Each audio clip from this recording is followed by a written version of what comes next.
നമസ്കാരം. മലയാളി വാർത്തയിലേക്ക് സ്വാഗതം. Iranimuttam government homeo medical college ആശുപത്രി തിരുവനന്തപുരത്താണ് ഈ ആശുപത്രി പ്രവർത്തിക്കുന്നത്. ഐരാണിമുട്ടം ഗവൺമെന്റ് ഹോമിയോ മെഡിക്കൽ കോളേജാണ്.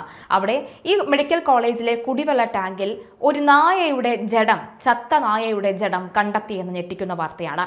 കഴിഞ്ഞ ഒരാഴ്ചയായി ചത്ത് കിടക്കുകയായിരുന്നു നായ എന്നാണ് ഇപ്പോൾ ലഭിക്കുന്ന വിവരം.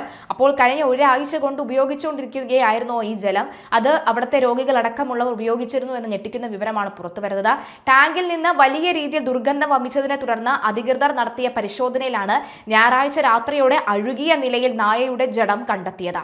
മെഡിക്കൽ കോളേജിലെ രോഗികളും കൂട്ടിരിപ്പുകാരും ജീവനക്കാരും അധ്യാപകരും അടക്കം നൂറുകണക്കിന് ആളുകളാണ് പ്രതിദിനം ഈ ടാങ്കിൽ നിന്നുള്ള വെള്ളം കുടിക്കാനും മറ്റും ആവശ്യങ്ങൾക്കായി ഉപയോഗിച്ചിരുന്നത് എന്ന നഗ്ന സത്യം പുറത്തുവരികയാണ്. കുടിവെള്ളത്തിൽ ദുർഗന്ധം അനുഭവപ്പെട്ടതോടുകൂടിയാണ് ജീവനക്കാരും രോഗികളും പരാതിയുമായി രംഗത്തെത്തിയത്. തുടർന്ന് ടാങ്കിന്റെ മൂടി തുറന്ന് പരിശോധിച്ചപ്പോഴാണ് നായ ചത്തുകിടക്കുന്നത് കണ്ടെത്തിയത്. സംഭവം പുറത്തറിഞ്ഞതോടുകൂടി ആശുപത്രിയിൽ രോഗികളും ബന്ധുക്കളും പ്രതിഷേധമായി എത്തി. സുരക്ഷാ വീഴ്ചയാണ് സംഭവത്തിന് പിന്നിലെന്ന് ആരോപണം ഉയർന്നു. ടാങ്കിൽ ശുദ്ധജല വിതരണം തടസ്സപ്പെടാതിരിക്കാനും ഈ ബദൽ മാർഗങ്ങൾ ഏർപ്പെടുത്താനുമുള്ള നടപടികൾ അധികൃതർ ആരംഭിച്ചു. കുടിവെള്ള ടാങ്ക് വൃത്തിയാക്കി അണുവിമുക്തമാക്കുന്ന പ്രവർത്തനങ്ങൾ പുരോഗമിക്കുകയാണ്. സംഭവത്തിൽ വിശദമായ അന്വേഷണത്തിന് നിർദ്ദേശം നൽകിയിട്ടുണ്ട്. ഇതെങ്ങനെയാണ് ഈ നായ അതിനകത്തേക്ക് ചത്ത് വീണത് എന്ന് അറിയില്ല. അതുമായി ബന്ധപ്പെട്ട കാര്യങ്ങൾ പരിശോധിച്ച് വരുന്നുണ്ട്. എന്തായാലും എത്ര ദിവസമായി ഇത്തരത്തിലുള്ള ഈ ഒരു ജഡം അതിനകത്ത് കിടക്കാൻ തുടങ്ങിയത് എന്ന വിവരവുമില്ല.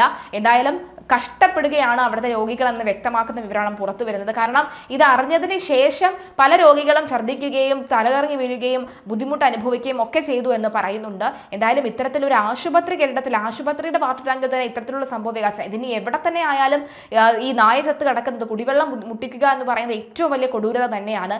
അപ്പോൾ ഒരു ആശുപത്രിയിലെ ടാങ്കിലാണ് ഇങ്ങനെ സംഭവം നടക്കുന്നത്. അത് എത്രത്തോളം വളരെ പ്രാധാന്യമുള്ള കാര്യമാണ് എന്ന് നമ്മൾ മനസ്സിലാക്കേണ്ടതുണ്ട്.